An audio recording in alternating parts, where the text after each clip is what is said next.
Hello and welcome back to the Shmuseum, where this must be the craziest day that we have had so far here at the garage, with a lot going on at once. But firstly, we actually have 15 of the Shmumobiles here at one time at the moment. The Taycan and the G63, we've got the SLS and GT Black Series, Ford GT, Senna, GT8, M3, GTR Roadster, GTR Pro, GT4, Heritage RS, GR Yaris, C63 Black Series, and the Vantage Roadster, only missing the 675 LT Spider, which is off at service, and the GT500, which is in Miami. But today, I said, was busy. We have a lot happening. At the same time, we have some power sockets being installed for all of the CTEC smart chargers to keep the batteries conditioned. We have a little bit of an issue with Louis that we talked about, the floor sweeper, and unfortunately we're going to have to get loaded up later on, and we'll explain more of that. We also have the team from Global Telemetrics installing some trackers onto the cars, which gives me all sorts of data about where they are and what they're doing, and we can talk about that a little bit later too. And one other thing, over this side, the issues with the SEGA Rally should today be resolved. Adam has come down and is kindly helping out with that, and I think we should be able to get it up and running. So let's basically see how this day is going to unfold. As I said, there is a lot going on. Back here then, behind the cars, we finally have some trunking that we've been waiting for. There is a massive shortage of steel at the moment, as we experienced with the concrete.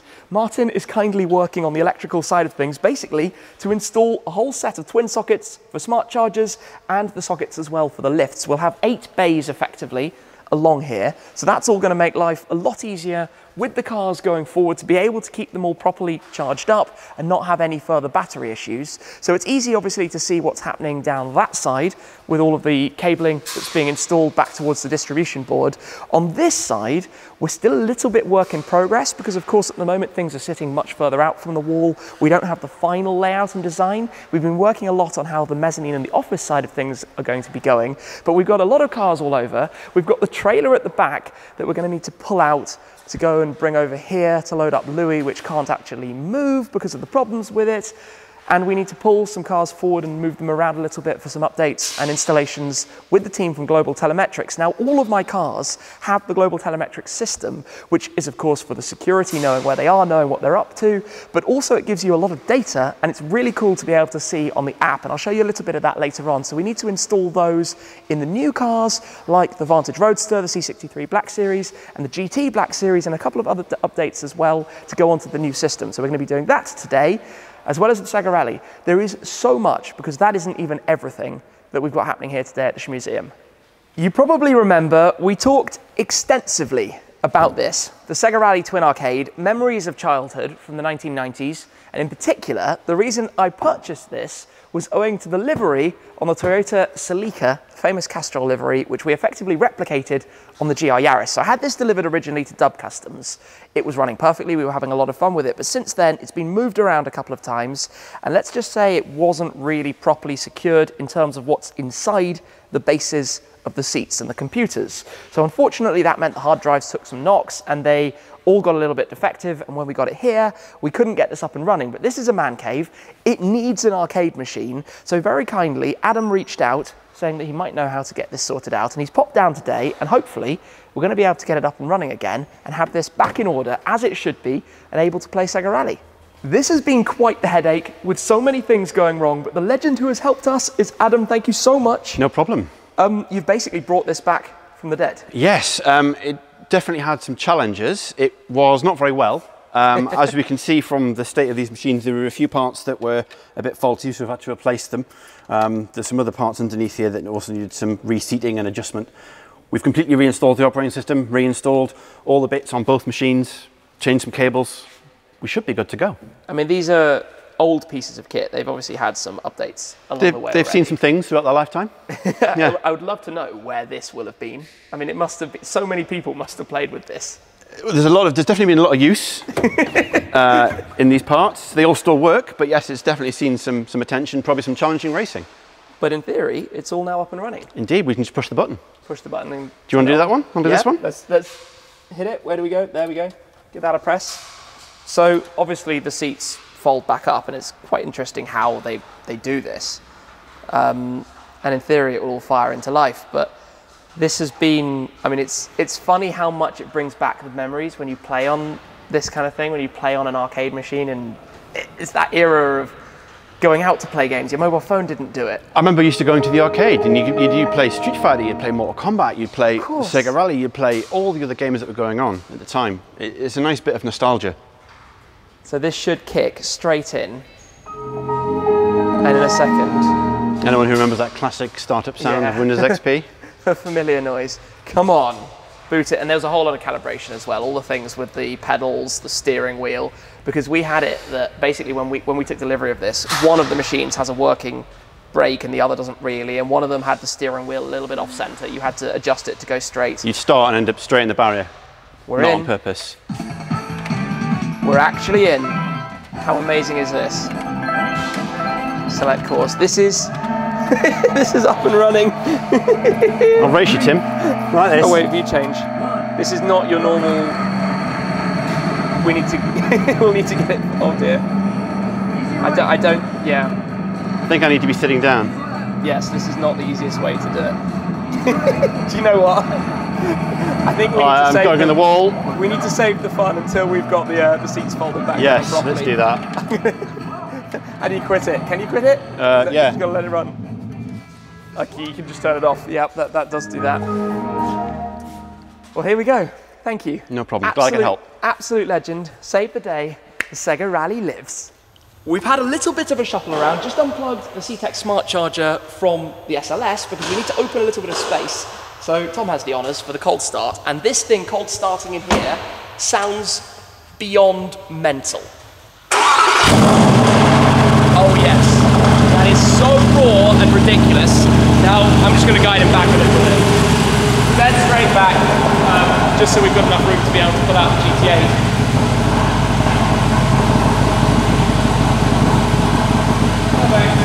Nice. It's probably running a little rich, but it sounds so good, who cares? Now it's GT8 time then. You've got the key, Tom? I have indeed, and this is always a good sound, so... Oh yeah, so we'll get this started. Take a listen. We need a bit of a rev off.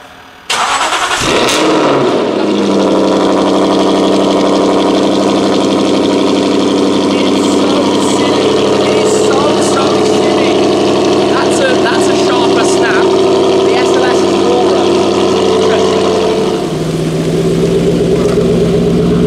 Off the guys go then for a quick run in the GT8. Meanwhile, we will continue some progress with what's going on here.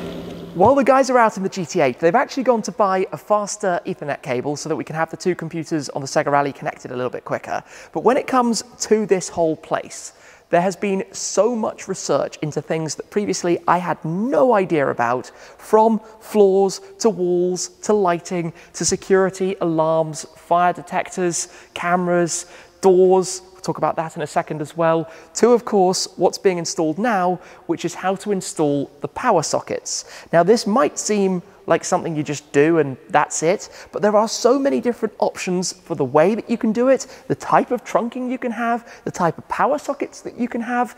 It's taken way more thinking than I had ever considered. Now, a lot of people have suggested that we could perhaps try and turn this into something different to what it is, but this was a barn on a farm. This did previously operate as a milking parlour, and we're keeping this agricultural look, this feeling that it has. We've got an insulated roof and walls, and we've got the concrete lower walls as well, but it has that charm to it, and it's a very British thing perhaps, but that meant that as a result, I basically opted to go for the galvanised trunking to run around the walls. And you can see how this is all being installed and wired up at the moment, and comes through over here to where we have a bit of spaghetti junction going on before all of this will be wired into the distribution board, but meaning that we can have each of the different banks of plugs and the lift sockets on separate fuses, so we can kill one off if we need to, if there's something that's wrong with it.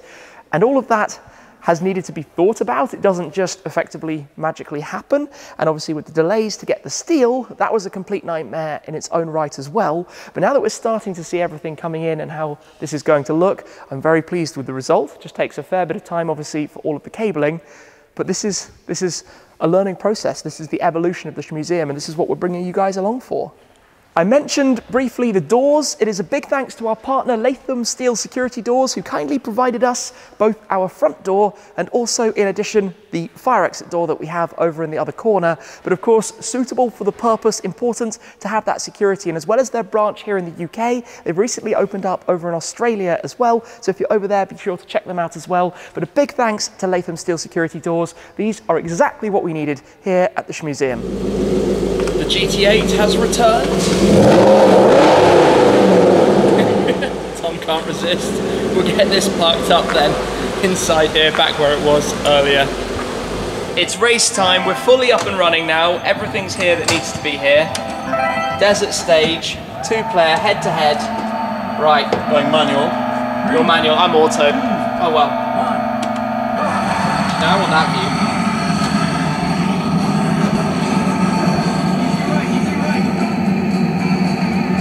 Jim, what's going on? You lost for the first time ever on Sega. Well, in the 2-player, yeah. But we haven't set the lap times in the 1-player yet, so that's going to have to happen, and then we're going to spend the rest of eternity playing on it. Yeah, I fear now that this is working, we're not actually going to get any work done from here on out. Could be worse. Could be much worse. The guys have come back with the GT8, of course, and we're now going to take out the Senna. I'm going to go for a run with this quickly. Every time driving the Senna is a good time. So we'll head on out, and we'll be back in a moment.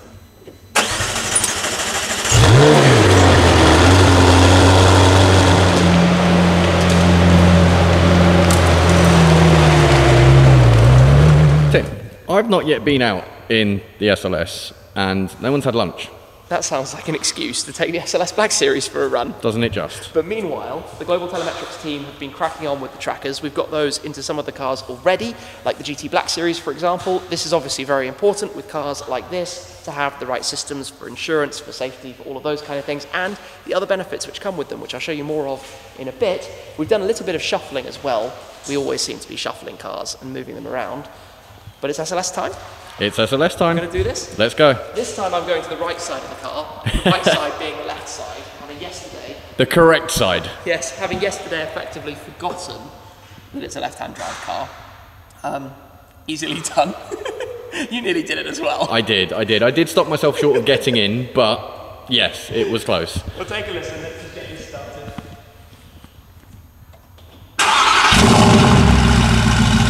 No longer cold start. Cold start was of course done a little bit earlier. Right, let's go. We're back already. Tom's going to be pulling out the Vantage Roadster. The car at the moment has the valve actually closed. You can change this. Let's have a start up. So it gives you that nice bark, but then the valve's actually closed, and you can change this with a fuse. So we might be doing something with that. And then we'll pull the C63 Black Series outside as well. They're both installed. Big thanks to the guys. And yeah, I'm slightly in the way. Not nothing like it, but I think that's good. Yeah, that's all good.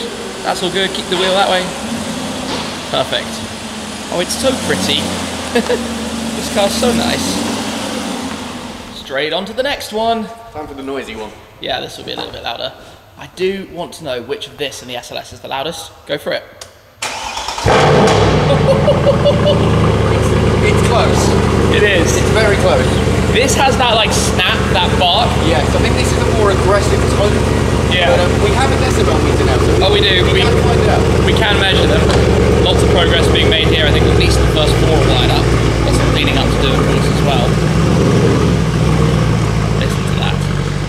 You might notice something has changed. The GTR Pro was there. It is now at the end because it is soon to depart. Instead, we're going to be parking the Vantage into that spot. We've also tidied up things here a little bit as well, but it's a lot of Shmuseum shuffling, which we seem to be doing a lot of. We've got the C63 at the entrance at the moment. That's going to come next to the other 2 Black Series cars. I should probably be giving Tom a little bit of guidance about this, because of course with the sequential, or the automated manual gearbox I should say, it's not the easiest thing in the world to drive gently and smoothly. We have our system with the hand signals to get this into space, into the space. Straight back, straight back, straight back, and this is where I run around the side and stop. Perfect. Neatly in line. The colourful lineup continues. Actually, this is really quite an eclectic colour lineup at the moment. The orange, the purple, the light blue, the red, the green. and then of course everything on this side, which means now we need to shuffle out the G because we need to sort Louis out. We need to talk about Louis as well, and pop the C probably in there. The G is coming around, but we're going to have some fun to try and move the trailer, which currently has the go-kart on it and all sorts, because getting this out, well, you can just wheel it, but it's still going to be a little bit awkward. I should probably give them some guidance so that we can make sure we can park this right in towards the side so that it's not going to be in the way in a moment. Time to move some stuff. Yes. Right, I think we need to get all of the C63 and Yaris exhaust off. We should probably start with that. That's literally the C63 original cap. Should we just send it's shocking how much these weigh. Yeah. I think we just send this back to Zach. Send him back. We'll just send him. But then I'll be missing my electric go-kart. True, but we have Louis that just doesn't turn. Yeah, well, but Louis doesn't do handbrake skids and this does, so. And we've got all of this that we might need to. Actually, we should be okay. Maybe we just need to move these end pieces. We've literally got chargers and cables all over the place. You know, we haven't really explained what's wrong with Louis yet. We haven't. No, I did just mention it, but we should probably explain properly. Well, let's clear all of this and then we'll head over there. And then we'll go with that. Yaris stock exhaust. This is actually surprisingly heavy. It's relative. It's not. It can be done. It's just probably easier with two. If we tilt the trailer, we might be alright. Yeah, you probably want it with two people, not with one though. Yes. This is precariously moving. The park brake is not on. Now it is. Yeah. This one. Carefully does it. The back, you grab the front. Got it. Right. Many hands make light work. Yep, that's definitely made that a lot easier. Done. Now this. I say, look, just for safety, let's not Onto it. Left-handed. Can we do it? There we go. That was only slightly sketchy. We'll take your trailer for a walk. No, don't twist it because from here. Yep. Okay. this feels mega dodgy, but this is all right. It's going to swing around and take out some carbon fibre. No, we're good. Probably is. Never have we done anything more dubious than pulling a trailer past a lot of expensive carbon fibre. Yes, it's so much better than putting it on the back of the G though and doing that. To be honest, in here, this is actually a little bit easier. But we do need to put it on the G though. We will do to load Louis. Yes. So the floor hasn't been cleaned and Louis is going home. This is very sad. Probably going to have to move some of the cars as well. Alas, let's explain this. What's step one, guys? So step one is we need to drain the water tank that was filled up in preparation for this job, which is no longer needed. So on the back is a pressure washer that's attached to it, so we are going to have to use that and literally pressure wash the tank out, which is going to be, it's going to take a while. We actually don't have a clue. So basically, you don't want to transport this full because it's stupidly top heavy. Yes, and that on a trailer will not go very well. And it's 165 litres. So that's a lot of top heavy weight to 165 move around kilos. side to side when going around a corner. The only issue with this is we have to turn it on and make a lot of noise to empty the whole thing out. Yes, because obviously the engine needs to run in order to activate the pressure washer, so it's not the quietest thing in the world being an old diesel engine. Basically, Louis runs, Yes. but he doesn't turn. No, so again, we probably should explain the issue. So when we got it here, Zach decided to show us how it works, and in doing so, a hydraulic hose split and leaked hydraulic fluid everywhere. That's now been replaced. However, there's another part which needs to be replaced, which is on back order, as is everything in the world. So we don't know how long it's going to be. And the result is we have a little bit of a fluid leak and some sawdust to try and clean it up, and a Louis that can't turn, hence we've got this awkward arrangement. It's interesting. It goes backwards and forwards, but we can't lift things, we can't turn, it's just... Step one, get it emptied. Yes, let's start on that one. Are we going to get a cool startup? Well, you need to head roughly, somewhere. It's about halfway, isn't it? Where's the exhaust? The exhaust is just there behind the rear wheel. Ah, yes. Let's hear it.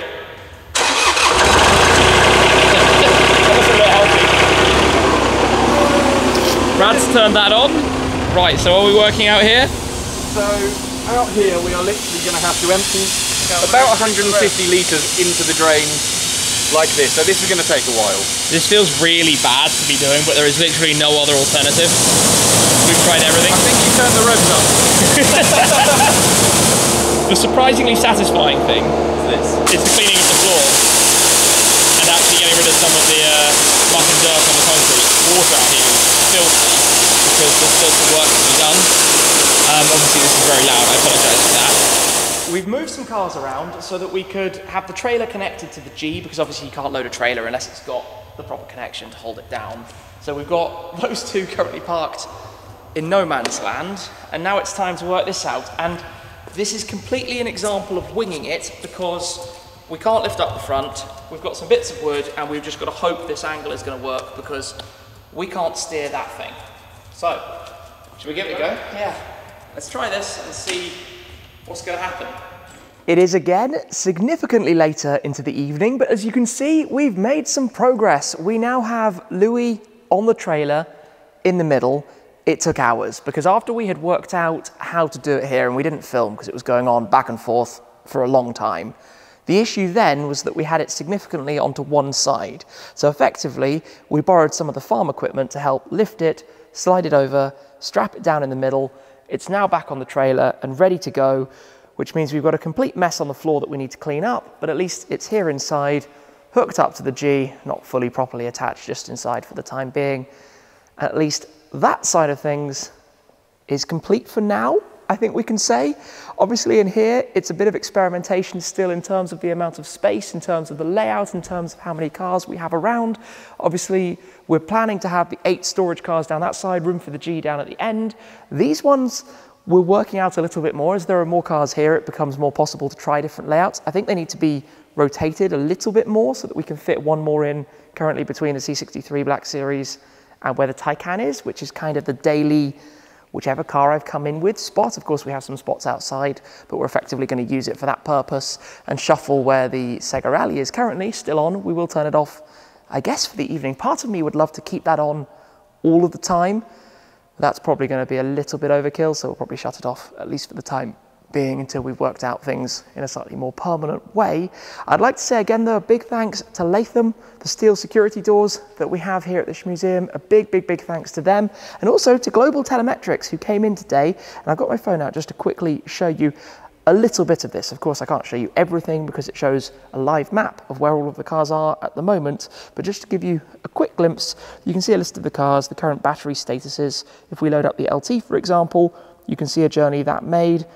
It's currently at service at McLaren in Guildford. So they've been, I guess, driving around. In fact, I think if I go to the previous day, you can even see a little route that they took it on to do a test drive loop. So it's brilliant what you can see and what you can do with that app. I'm a big fan of it. I like using it an awful lot. So we've got it on all of the cars, amongst other various tracking bits and pieces. Obviously critical for all of these kind of cars. Part of insurance, something you need to do, but also something that offers you a little bit more peace of mind as well. For now, it's that kind of evening lottery of which car to take home. I think it's going to be the GT Black Series, you know. I want to do a few more miles in it before we're ready to completely drop that off to start the change of colour. That is going to be a big, big process and a very exciting one. But yeah, a lot of things going on today, as I said. A huge thanks again to Adam for getting the SEGA Rally up and running. Really, really cool to have that. Now, many more hours will need to be wasted to start putting in some proper time, certainly for me, to get back in the game, to get back familiar with it all after collecting it. When that was done, feels like a long time ago. This might be the last time we see the Pro. It's heading out very, very, very soon now. But otherwise, a very long, very exhausting day here at the Shmuseum.